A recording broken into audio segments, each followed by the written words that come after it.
Okay, today we are continuing to talk about World War II, and we are going to talk a little bit about some of the people that we see in World War II. We're going to talk about some of the leaders, and we're going to talk about some of the people that were known to do heroic things. But today, as I've been preparing for this, I have been overwhelmed with the amount of information that you can find and with the amount of people that were involved. This involved millions of people and many of them doing very heroic, very brave things. These people left their homes. Okay, if we're talking about the United States citizens, left their homes to go across the world to fight a war where it was very, very possible that they would not return home, or that if they did return home, they might return home injured. Um, Everyone wanted to take their part, or I shouldn't say everyone, there were many people who wanted to take their part and do what they could, and many of them very, very young people with their whole lives ahead of them. I've pulled a few pictures here, and none of these are necessarily extraordinary heroes that everybody knows about. These are just normal people that served, that put on a uniform, that went and served for their country. And I sent you several sites today that will allow you. There's one called the Memory Project that has allowed people to post stories, and you can go online and click on anybody, and you've got a few pictures of some of their mementos of the war, and then you might have a little radio clip of them speaking about their story. And that is cool because it's just normal people. It would be like now. If this happened, then somebody just decided to go. It is their stories, and they have a right to be heard. And I get a little overwhelmed when I start preparing for these because I want to know everything. I want to know everybody. I want to know everybody's name. There's so many people, and I get off track and I go over here and I go over here and I go over here. And I just eventually have to stop and say, okay, wait a minute. Okay, focus. You only know so much. But I think part of it comes out of a desire to honor people who have done honorable things. But it's impossible to do it because there will be some people that will never be acknowledged for what they do. And that's not why they did it in the first place. But I think it's cool when we can honor a handful. So these two men served their country by going overseas. Both of my grandparents were in this also. My dad's dad and my mom's dad both served in World War II.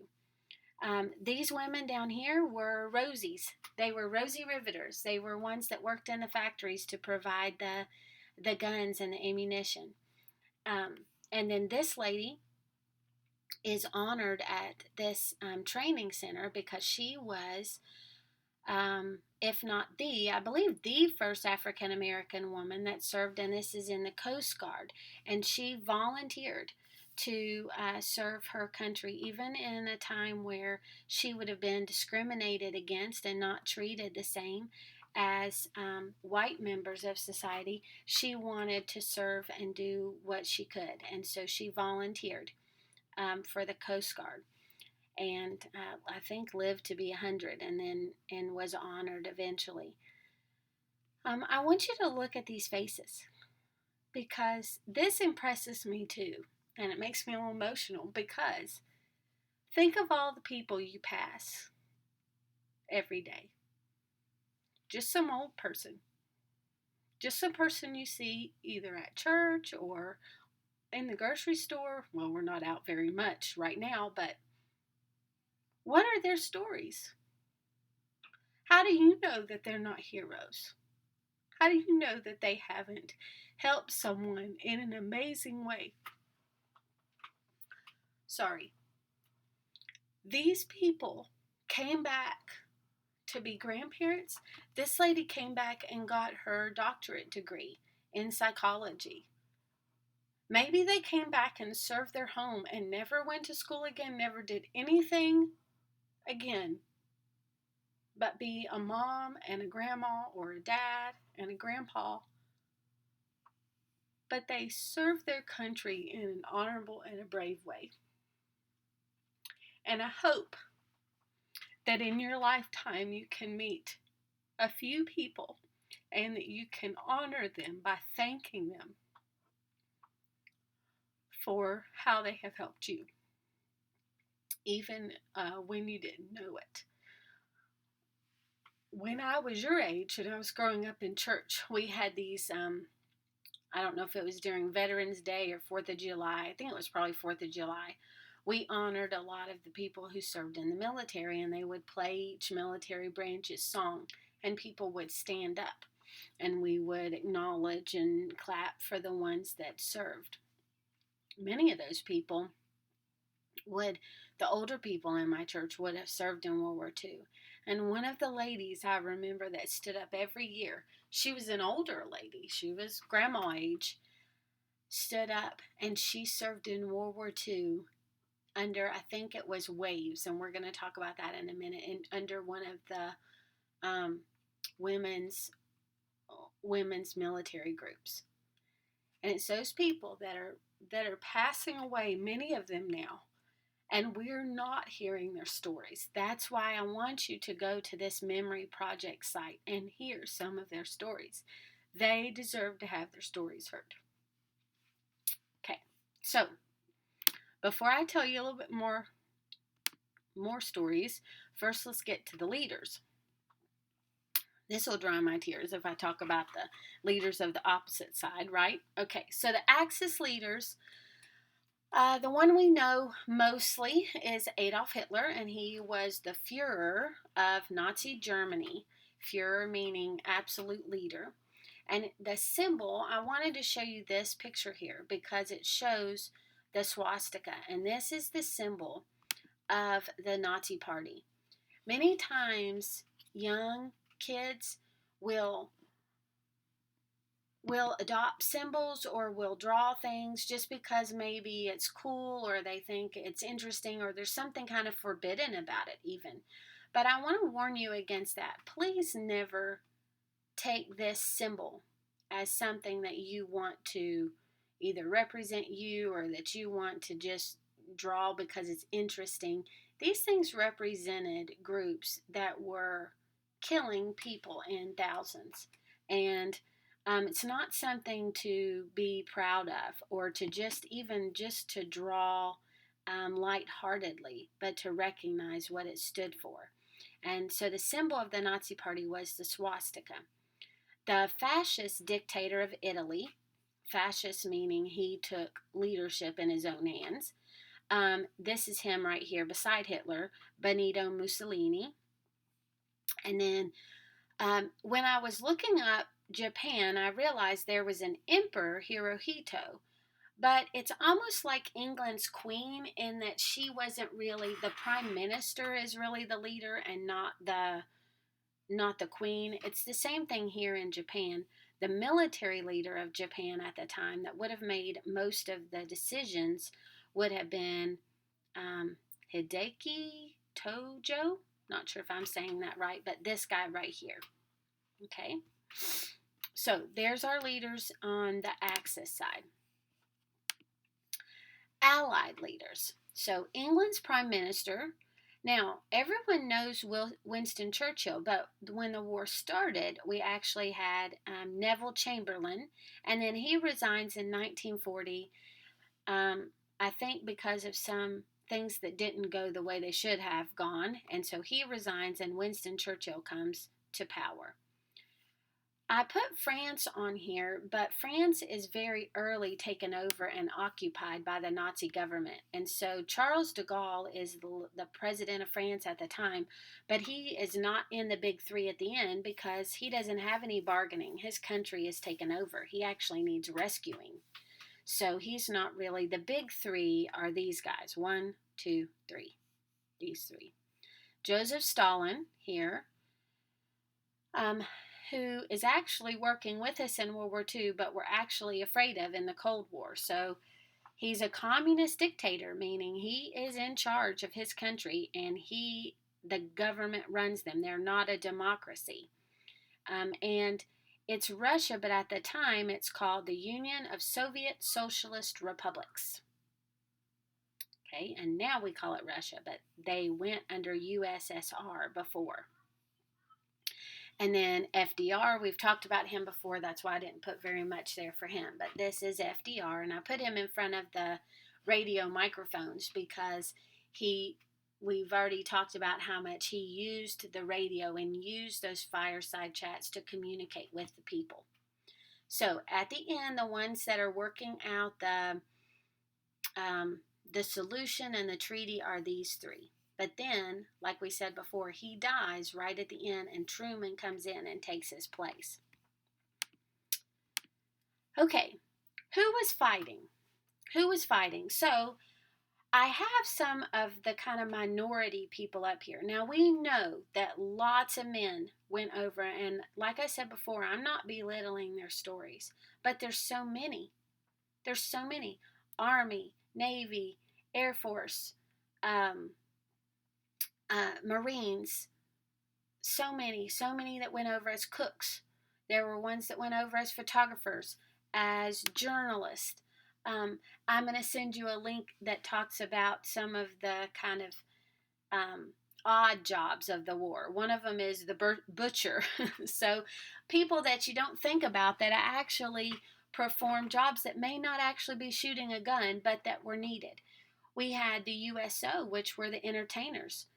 During World War II, they went over and they performed shows, which provided comfort for these men that were away from their families for years. But this is the first war where we actually have branches for the women to serve in the military branches. So we have the WAC, which is the Women's Army Corps. We have the WASP, which is the Women's Air Force Service Pilots. The WAVES, which was the Navy branch for the women. The SPARS, which is the Coast Guard. That was the lady that I showed you in the wheelchair on the first screen. She was with the SPARS. And there was also a group of Marines too. And I don't know if they had a snazzy name or if I just couldn't figure it out. But here's a propaganda poster for women and showing them that they can serve too. Now, a lot of their positions were not fighting on the front. That's not where they put the women. The women served as nurses too. The women served, most of what they did is called clerical work, meaning they were doing the paperwork. But that was important, right? Someone had to make sure everything got filed. If you don't have the paperwork, you don't know where this troop is and what they're doing. And they were receiving the telegrams and sending them, and that part is important. I don't think we think about that in war. We just think about the men shooting the guns. But they can't do that unless everyone is organizing it and making sure that happens. Some of these women also, the ones that were the pilots, were actually testing some of these planes in the United States before they were sent over to the men. So they were actually testing them to make sure that they could fly. And then they were sent over. The Tuskegee Airmen was the first black military aviators, meaning pilots. And there's some really cool information about them. You can find out information about them on the NPS site, the National Park Service. And they were a crew that didn't get recognized for a long time because they were African Americans, but their bravery is amazing and their success rate. Now, this is another group too, the Navajo Code Talkers, and they actually were used in World War I too.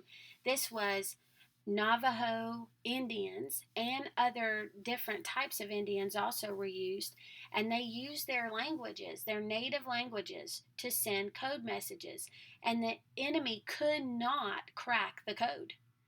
And some of it, they actually used Navajo, but then they took their language and then they created codes because they were working with other Indians also.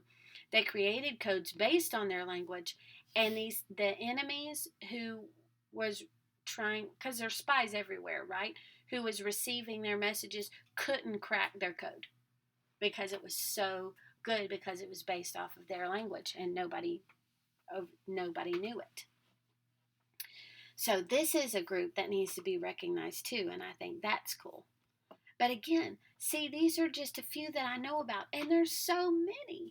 Now, one thing we haven't really talked about much yet is what about the Jews? Okay, so Hitler is not just trying to take over more and more countries.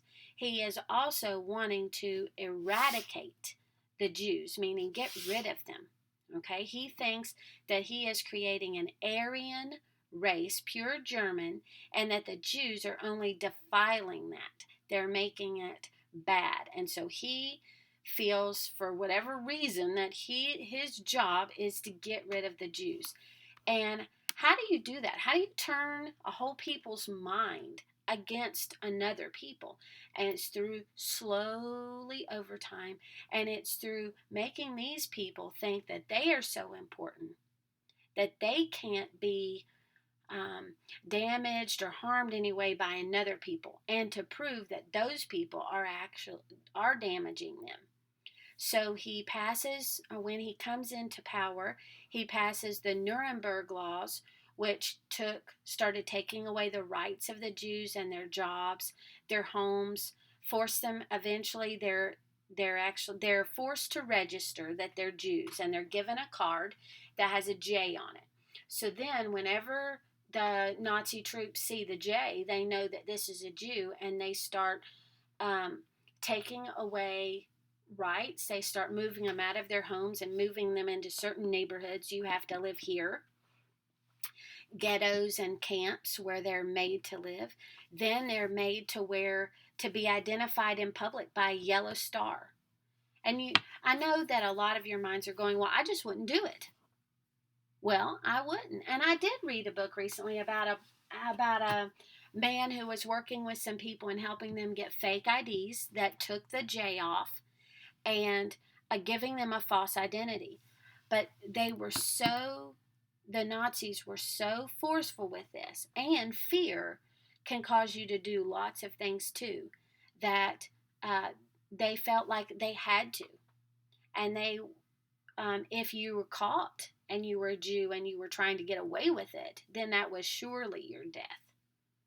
Okay, so then eventually when the war starts, though, he starts increasing his pressure on the Jews. And then they just start rounding them up in thousands, putting them in cars and shipping them off to places called concentration camps, where they were putting them in one place, barely given any food, made to work, and many of them were killed.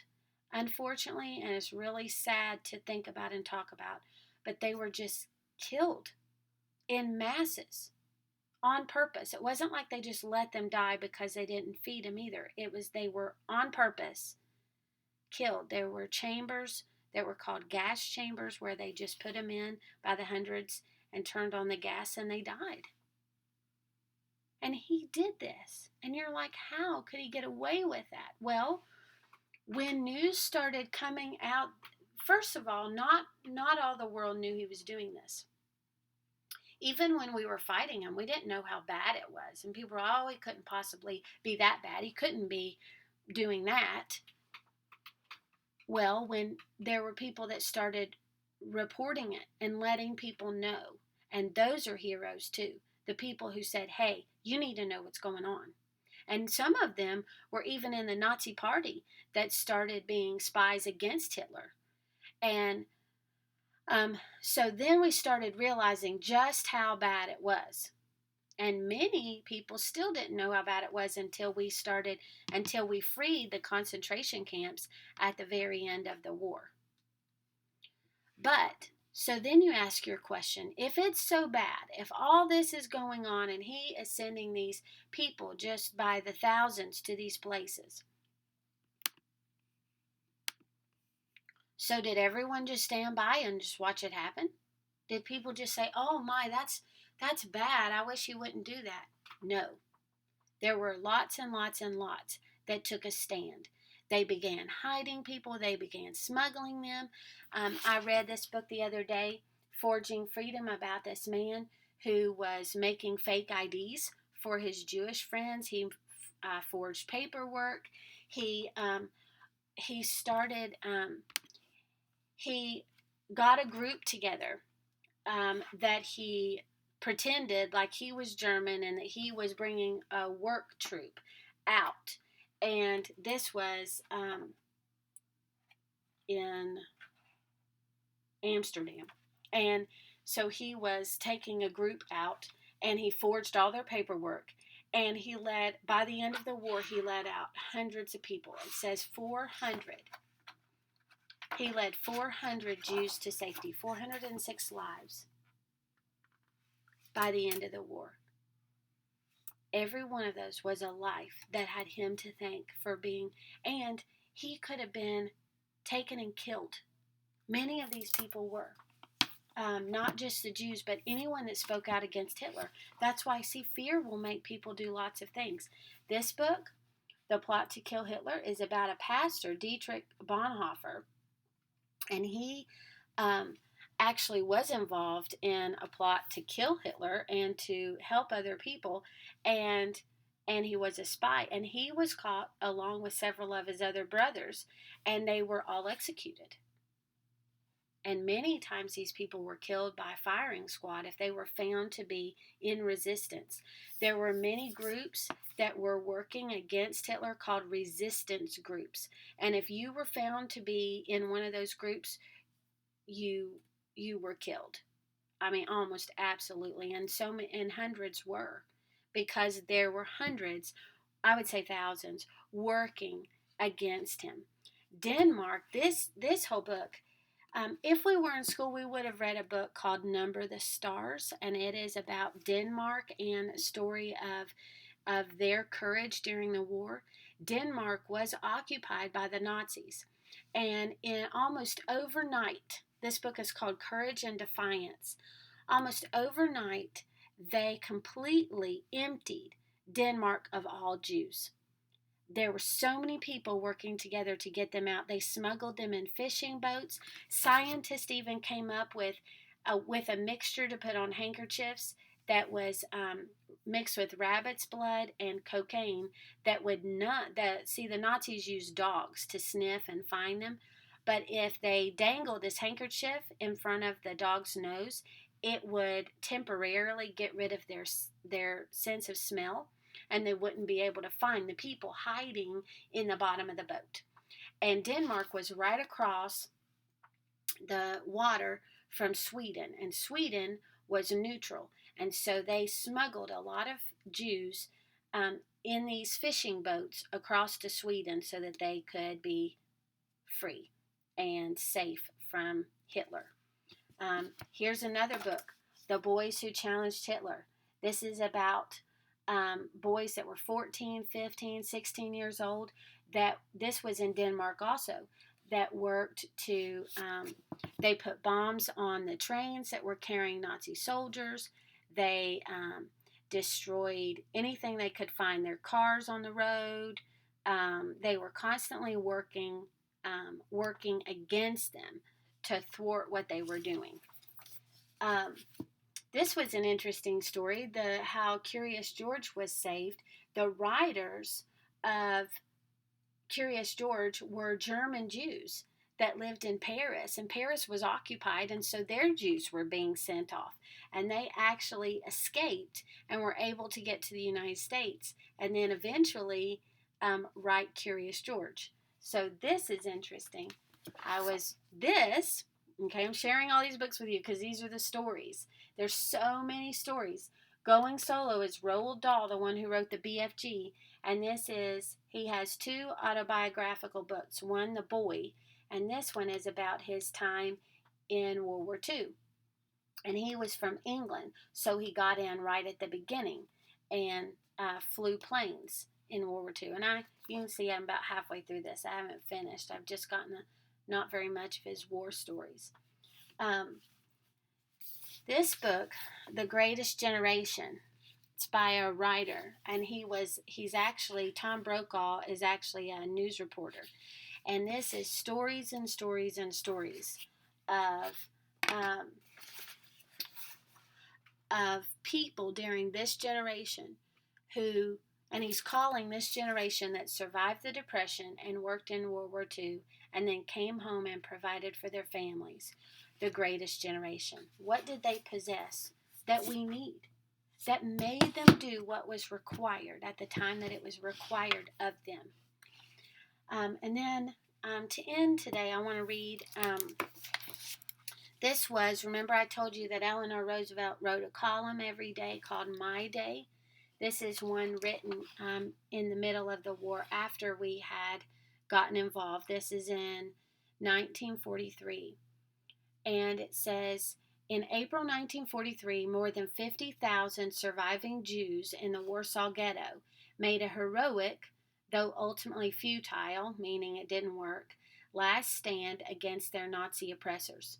Documentation of this human disaster produced a disturbing photographic work called The Black Book of Polish Jewry, which Miss Roosevelt saw at the Capitol.